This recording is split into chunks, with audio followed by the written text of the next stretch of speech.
Hello बच्चों। आज मैं आपको कक्षा 9वीं जिसका विषय है मेरे पास गणित, इसकी वर्कशीट नंबर 47 समझाऊंगी, जिसकी डेट है मेरे पास 21 अक्टूबर 2020। आज की वर्कशीट में हम क्या सीखने वाले हैं? गोले और अर्धगोले का आयतन। चलिए आज हम आयतन सीखते हैं। क्षेत्रफल हमने अपनी आखिरी वाली वर्कशीट में सीख लिया था, वर्कशीट 46 में। तो आज आयतन देखते हैं। देखो, आयतन आप सबको पता है कि कोई भी जो एक आपकी ऑब्जेक्ट होता है, जो भी एक चीज होती है, वो कितना स्थान ले रहा है ना, उसको ही बोलते हैं। अगर हम उस स्थान को माप लें तो हमें पता चल जाएगा कि उसका आयतन कितना है। फिर चाहे वो गोला हो, चाहे वो अर्धगोला हो, चाहे वो बेलन हो, कुछ भी हो, सबके लिए आयतन बराबर है, बस उनके सूत्र अलग अलग है ना। तो देखिए, उसी तरीके से आज आपको यहाँ पर गोले और अर्धगोले दोनों के आयतन का सूत्र दे रखा है। गोले का आयतन होता है आपके पास 4/3 पाई आर क्यूब, ठीक है, और ये सूत्र आपको याद करना है, ठीक है। उसी तरीके से एक अर्धगोले का आयतन भी होता है। तो देखो, आपको पता है कि जो अर्धगोला है वो गोले का तो आधा होता है। अगर मैं गोले को आधा कर दूं, बीच में से काट दूं, दो बराबर भागों में बांट दूं, तो वो मेरा अर्धगोला बन जाता है ना। तो उसी तरीके से अगर मैं इसके आयतन को आधा कर दूं, तो अगर मैं गोले के आयतन को आधा करूंगी तो वो अर्धगोले का आयतन आ जाएगा। कैसे? देखो, आप यहाँ पर 4/3 पाई आर क्यूब है। आधा करने का मतलब है 2 से डिवाइड करना ना। तो लो, मैंने इसको 2 से डिवाइड कर दिया। ऐसे तो करूंगी 2 से डिवाइड। इस 2 से इस 4 को कट किया 2, तो कितना आया? 2/3 पाई आर क्यूब। यही तो आया। तो देखो, यही तो आपका अर्धगोले का आयतन है। तो इसका मतलब अगर आपको गोले का आयतन पता है तो आप अर्धगोले का आयतन बहुत आसानी से निकाल सकते हो। आपको सिर्फ एक ही आयतन याद करने की जरूरत है।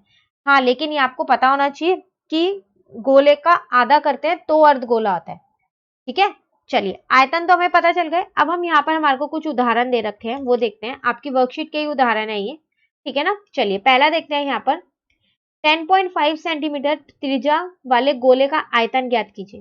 देखो, आपको गोले का आयतन निकालना है और आपको त्रिज्या दे रखी है 10.5 सेंटीमीटर, ठीक है। मैं यहाँ पर सारे सॉल्व करती रहूंगी, ठीक है ना, क्योंकि आप ही लोगों की ये रिक्वेस्ट है मेरे पास। आपने ही मुझे कमेंट बॉक्स में बोला था कि मैम प्लीज उदाहरण को भी आप सॉल्व करके बताया कीजिए, ठीक है। तो चलिए देख लेते हैं फिर हम यहाँ पर। तो यहाँ मैंने पहले लिखा गोले का आयतन, ठीक है। तो पहले तो मैं अपना सूत्र लिखती हूँ, 4/3 पाई आर क्यूब। तो 4/3 ऐसी है, पाई की जगह 22/7 हो गया। आर कितना है मेरे पास? 10.5 मेरे को दे रखा है। तो 10.5 इंटू में 10.5 और इंटू में 10.5, ठीक है। इसको मैं एक बार यहाँ और लिख लेती हूँ, वहां पर स्पेस नहीं है इसलिए मैं यहाँ लिख रही हूँ। आपको नहीं लिखना है ये दोबारा, आपको एक ही बार लिखना है, ठीक है ना।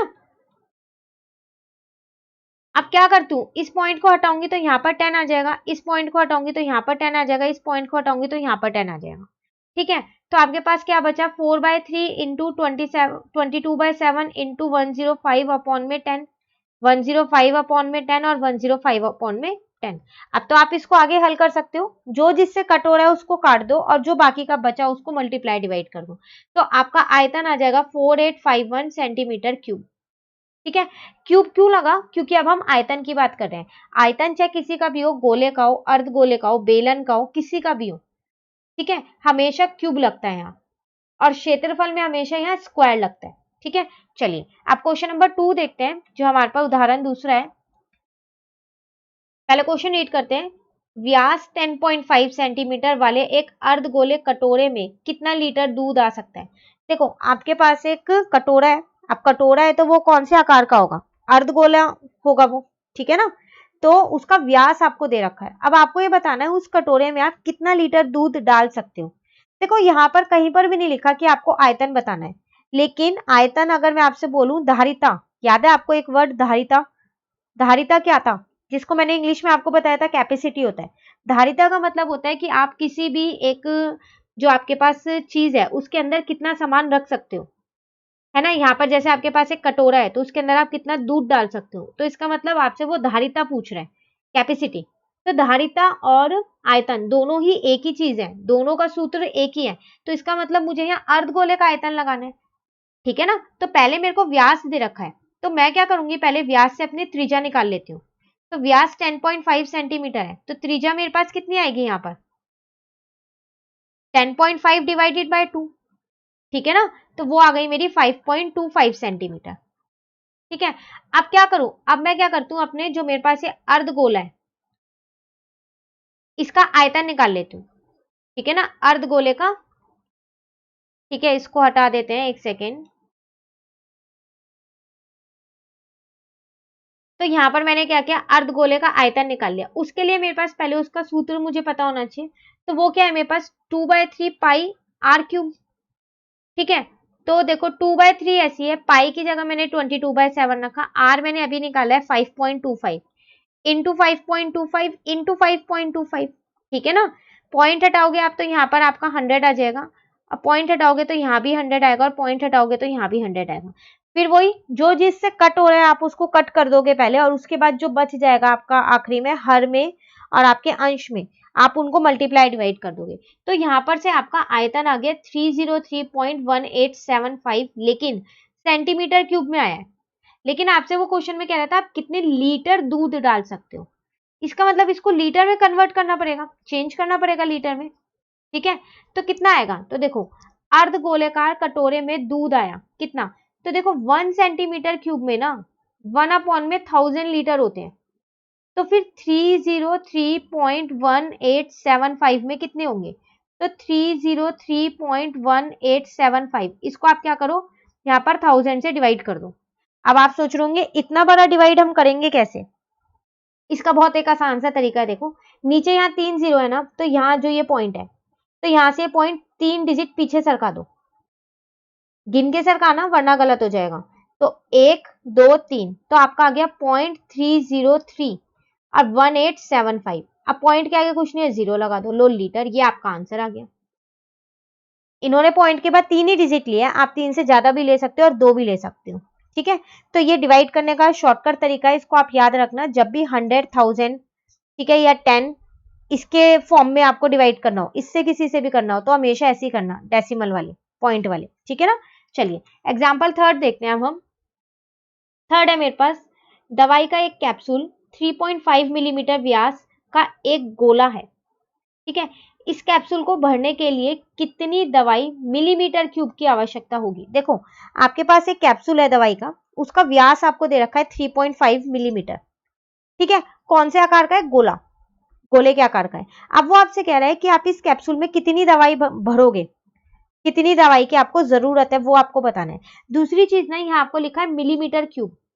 देखो कई बच्चों को ना क्वेश्चन देख के नहीं पता चल पाता है कि इसमें क्षेत्रफल निकालना है या आयतन निकालना है, तो यहाँ पर तो आपको साफ साफ लिख के दिया है मिलीमीटर क्यूब।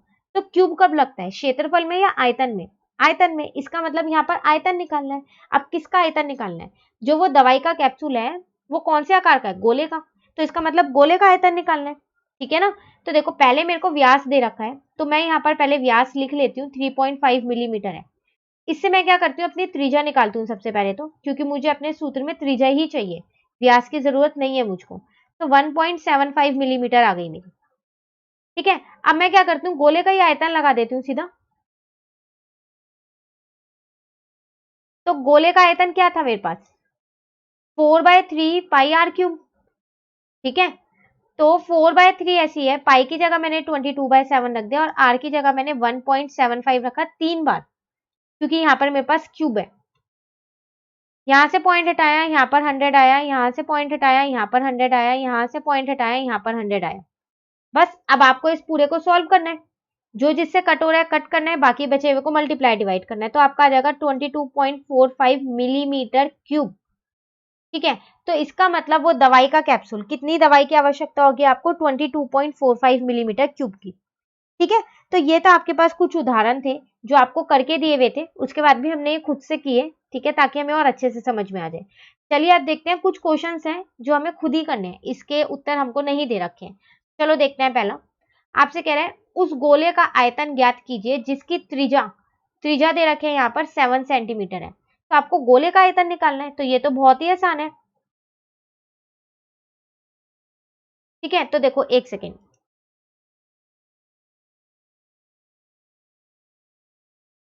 तो देखो आपको क्या करना है, यहाँ पर गोले का आयतन निकालना है। तो पहले क्या करेंगे, गोले का आयतन का सूत्र लगाते हैं, क्या था, 4/3 पाई आर क्यूब, यही था ना। तो 4/3 आप ऐसे ही रहने दो, पाई की जगह आप पाई का मान रख दो, और आर आपको गिवन ही है यहाँ पर 7।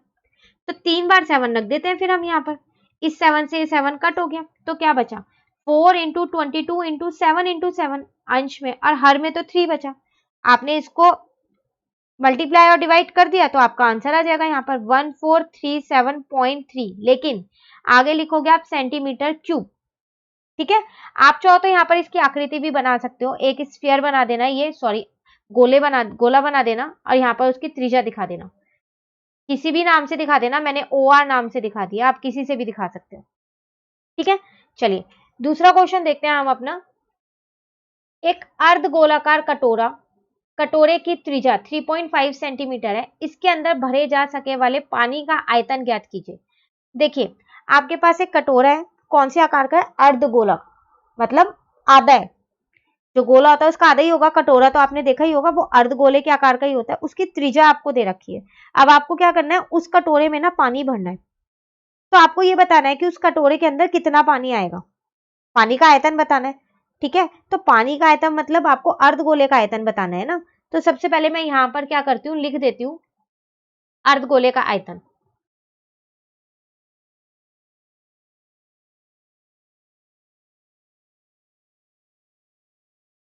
ठीक है ना, तो पहले इसका सूत्र लिखना पड़ेगा फिर मुझे, तो वो होता है मेरे पास 2/3 पाई आर क्यूब। तो 2/3 ऐसी है, पाई की जगह मैंने पाई का मान रख दिया, और आर मेरे को दिया हुआ है, त्रिज्या दे रखी है 3.5, तो 3.5 इंटू 3.5 इंटू 3.5, यहाँ से पॉइंट हटाया तो यहाँ पर 10 आया, यहाँ से पॉइंट हटाया तो यहाँ 10 आया, यहाँ से पॉइंट हटाया तो 10 आया। ठीक है, अब देखो इस 2 से इस 10 को कट किया 5 आया, इस 5 से इस 35 को कट किया 7 आया, इस 7 से इस 7 को कट कर दिया, तो क्या बचा 22 इंटू 35 इंटू 35, और यहाँ पर क्या बचा 3 इंटू 10 इंटू 10। ठीक है ना, अब आप क्या करोगे, इसको आगे सॉल्व कर लोगे, तो जब आपने इसको आगे किया तो आपका ये आया, अब आपने इसको डिवाइड कर दिया तो 89.83 सेंटीमीटर क्यूब आ गया। ठीक है, लेकिन देखो आपको ये बताना था उस कटोरे के अंदर कितना पानी आ सकता है, तो पानी को तो हम हमेशा लीटर में मेजर करते हैं, यहाँ मुझे सेंटीमीटर में आंसर आया मेरा, तो मैं क्या करती हूँ इसको ना लीटर में कन्वर्ट कर देती हूँ। ठीक है, तो मैं यहाँ पर पानी का आयतन निकाल देती हूँ। आप सोच रहे होगे पानी का आयतन का अलग सूत्र है, बिल्कुल नहीं, ये पानी का ही आयतन आया है जो आपके पास आया है। ठीक है, 89.83। अब मैं इसको डिवाइड कर दूं 1000 से, क्यों, क्योंकि अभी मैंने आपको बताया था 1 सेंटीमीटर क्यूब में 1/1000 लीटर होते हैं, तो फिर 89.83 में कितने होंगे, उसको 1000 से डिवाइड कर देती हूँ। अब ये हमने इसकी शॉर्ट ट्रिक अभी सीखी है, नीचे 3 जीरो है, तो 3 डिजिट पॉइंट शिफ्ट करना है नहीं करना, लेकिन आप सोच रहे होंगे यहाँ तो पॉइंट से पहले 3 डिजिट है ही नहीं, कोई बात नहीं, एक डिजिट हम खुद से बना देते हैं, आगे तो हम जीरो लगा सकते हैं ना, तो 1 2 3, इसका मतलब पॉइंट यहां पर आ गया है, और इसके आगे कुछ नहीं तो जीरो, तो लीटर, तो पानी का आयतन आ गया आपका। ठीक है, यहां तक आपको क्लियर हो गया। चलिए अब आगे करते हैं हम यहां पर, क्वेश्चन नंबर 3 मेरे पास है, गोले का आयतन ज्ञात कीजिए जिसकी पृष्ठीय क्षेत्रफल, आपको यहाँ पर पृष्ठीय क्षेत्रफल दे रखा है, लेकिन आपको आयतन निकालना है गोले का, तो आयतन निकालने के लिए तो आपको आर चाहिए, त्रिज्या वो तो है नहीं, वो हम क्या करते हैं पृष्ठीय क्षेत्रफल से निकाल लेते हैं। ठीक है, तो पृष्ठीय क्षेत्रफल, इसका सूत्र क्या था मेरे पास, पहली बात तो मुझे इसका सूत्र पता होना चाहिए, तो वो इसका सूत्र था मेरे पास यहाँ पर 4πr²। ठीक है ना, गोले का पृष्ठीय क्षेत्रफल यही था। अब ये मुझे दे रखा है 154, इसको ऐसे ही रहने दिया मैंने, 4 ऐसी है, पाई का मान रख दिया, और आर ऐसी है। ऐसा सेम क्वेश्चन हमने अपनी लास्ट वर्कशीट में किया है, जिसमें आपने आर का मान निकाला था त्रिज्या का, अब मुझे उसका मान भी याद है 3.5 है, आप में से भी कुछ बच्चों को वो मान याद होगा अभी तक, क्योंकि आपने अभी इससे जस्ट पहले वाली वर्कशीट वो की है। ठीक है, तो देखिए 7 यहाँ डिवाइड का था, इधर आके मल्टीप्लाई का हो गया, 4 और 22 मल्टीप्लाई के थे, इधर आके डिवाइड के हो गए, इस 22 से इस 154 को मैंने कट कर दिया तो मेरा 7 आ गया। ठीक है, तो 7 into 7 49/4 is equal to R²। यहां से मैंने R का मान निकाल लिया, तो वो आया 49/4 और रूट लग गया, क्योंकि स्क्वायर हटा तो रूट लग जाएगा, तो वो आ गया 7/2, इसका मतलब 3.5 सेंटीमीटर।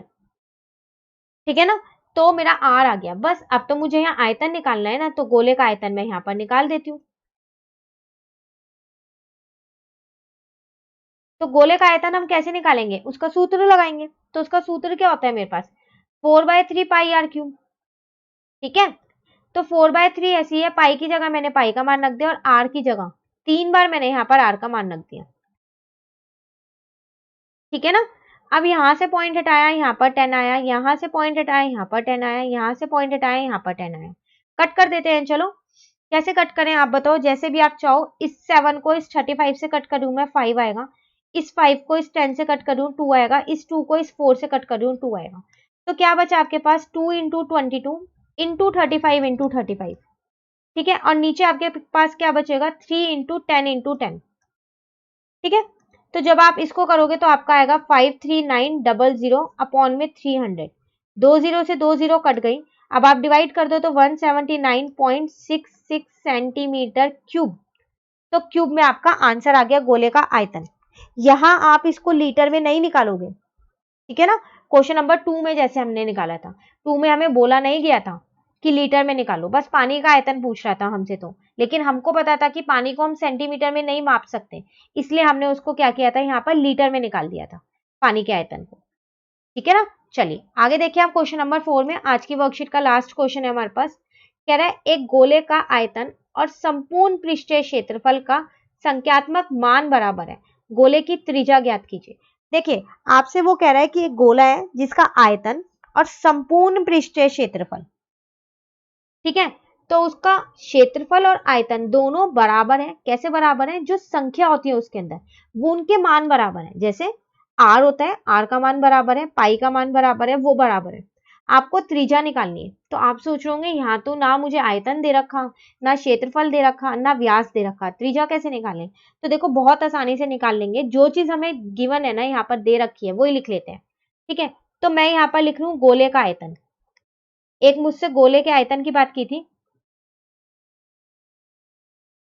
ठीक है, दूसरा कह रहा था गोले का संपूर्ण पृष्ठीय क्षेत्रफल, तो चलो वो भी लिख लेते हैं।